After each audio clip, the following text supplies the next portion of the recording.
അമേരിക്കയിലേക്കും യൂറോപ്പിലേക്കുമുള്ള കുടിയേറ്റങ്ങൾ ഇനി സാധ്യമാണോ? സാധ്യമായാൽ തന്നെ അവിടെ സമാധാന ജീവിതം സാധ്യമാണോ?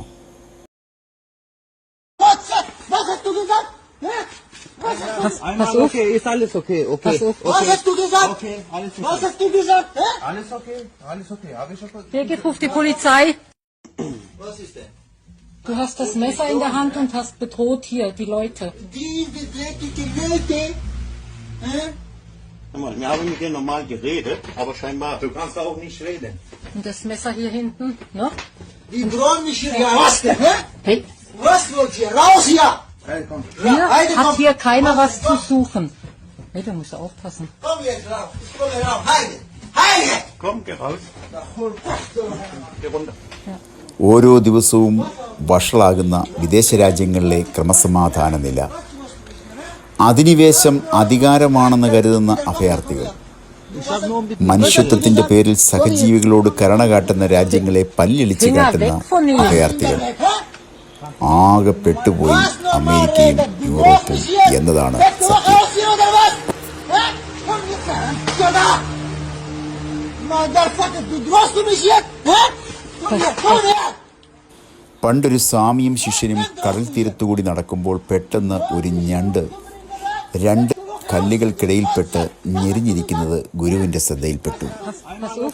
അത് കണ്ട ഗുരു ആ ഞണ്ടിനെ കയ്യിലെടുത്തു. Was hast du gesagt? കടലിലേക്ക് നടക്കുന്നതിനിടയിൽ ഞണ്ട് ഗുരുവിൻ്റെ കയ്യിൽ കടിച്ചു. ആ കടിയുടെ വേദനയാൽ ഗുരുവിൻ്റെ കയ്യിൽ നിന്ന് ആ ഞണ്ട് താഴെ വീണു. വീണ്ടും ആ ഞണ്ടിനെ കൈകൊണ്ടെടുത്ത് ഗുരു കടലിലേക്ക് പോകുമ്പോൾ ഞണ്ട് വീണ്ടും ഗുരുവിൻ്റെ കയ്യിൽ കടിച്ചു.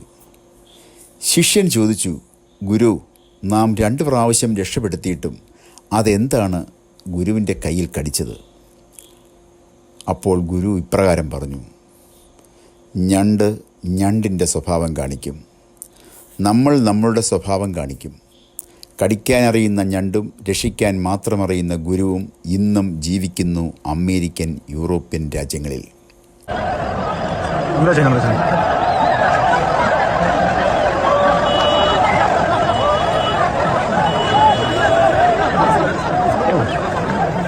അനിയന്ത്രിതമായ അഭയാർത്ഥികളുടെ പ്രവാഹം യൂറോപ്പിനെയും അമേരിക്കയെയും ശ്വാസം മുട്ടിക്കുകയാണ്. അനുദിനം അവിടുത്തെ സാഹചര്യങ്ങൾ വഷളാകുന്നു.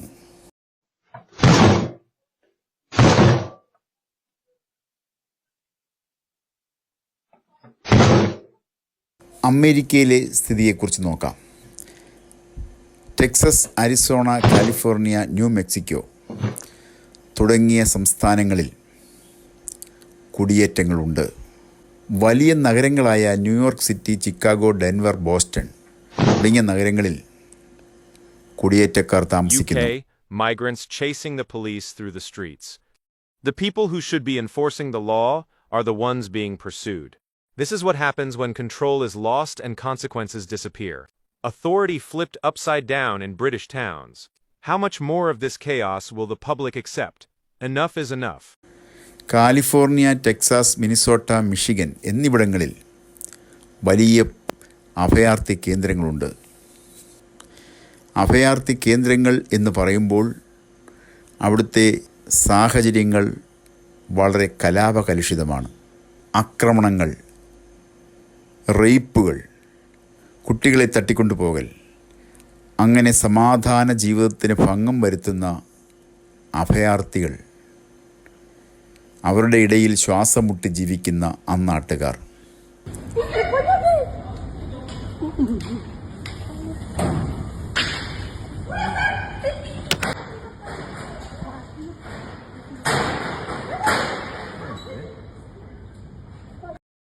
(2020) ലോക ജനസംഖ്യയിൽ ക്രിസ്ത്യാനികൾ 28.8%, മുസ്ലിങ്ങൾ 25.6%.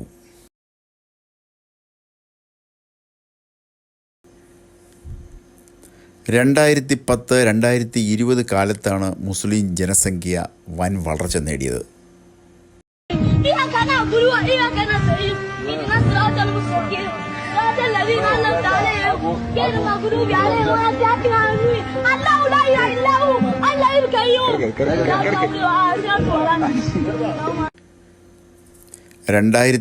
ൽ ലോകത്ത് ക്രിസ്ത്യാനികളുടെ എണ്ണം 31%, മുസ്ലിങ്ങളുടെ എണ്ണം 30% ആയേക്കാം എന്ന് പ്യൂ റിസർച്ച് കണക്കാക്കുന്നു. ഡിയർബോൺ, മിഷിഗൻ അമേരിക്കയിലെ ഏറ്റവും ശ്രദ്ധേയമായ അറബ് മുസ്ലിം സമൂഹങ്ങളുള്ള നഗരങ്ങളിലൊന്നാണത്. പക്ഷേ ഒരു പ്രധാന കാര്യം ആദ്യം വ്യക്തമാക്കിയേ പറ്റൂ. സെൻസസുകളിൽ അമേരിക്കയിൽ മതം രേഖപ്പെടുത്തുന്നില്ല. അതിനാൽ മുസ്ലിം ഭൂരിപക്ഷ സ്ഥലം എന്നതിനപ്പുറം കൃത്യമായ മതക്കണക്കുകൾ ലഭ്യമല്ല. Islam will enter every house. We have to be a part of that change. This is the correct religion. This is the religion that all of humanity needs to be a part of, Islam. And we will not stop until it enters every home. And Allah will not leave on this earth except Islam will enter every country, every city, every village, every home, by hook or by crook. Islam will enter every house. There will come a time, as Rasulullah sallallahu alayhi wasallam said, that Islam will enter into every home.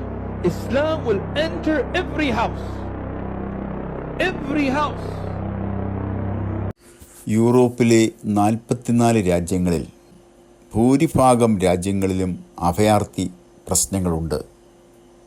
അവിടുത്തെ ക്രമസമാധാന നിലയെ ബാധിക്കത്തക്ക രീതിയിലുള്ള സ്ഥിതിവിശേഷം ഇപ്പോൾ ഉണ്ട്.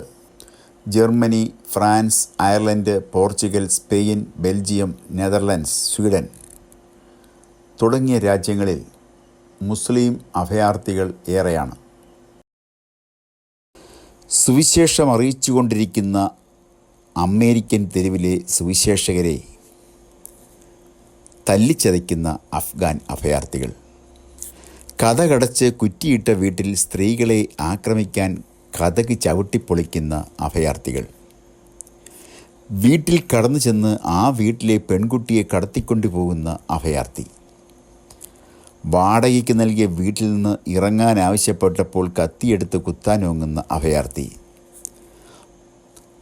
നൂറുകണക്കിന് ക്രൈസ്തവകൾ പള്ളികൾക്ക് തീയിടുന്ന അഭയാർത്ഥി, ആൾക്കൂട്ടത്തിനിടയിലേക്ക് വാഹനം ഇടിച്ചു കയറ്റി ജനങ്ങളെ കൊല്ലുന്ന അഭയാർത്ഥി, നടന്നു പോകുന്ന ഇടങ്ങളിൽ സ്ത്രീകളെയും കുട്ടികളെയും പുറകിൽ കൂടി ആക്രമിക്കുന്ന അഭയാർത്ഥി, അങ്ങനെ എല്ലാ അക്രമ പ്രവർത്തനങ്ങൾക്കും മുന്നിൽ നിൽക്കുന്ന ചില പ്രത്യേക അജണ്ടയോടെ അഭയാർത്ഥികളാകേണ്ടി വരുന്നവരെ രണ്ട് കയ്യും നീട്ടി സ്വീകരിച്ച രാജ്യങ്ങളോട് എന്തു പറയാൻ.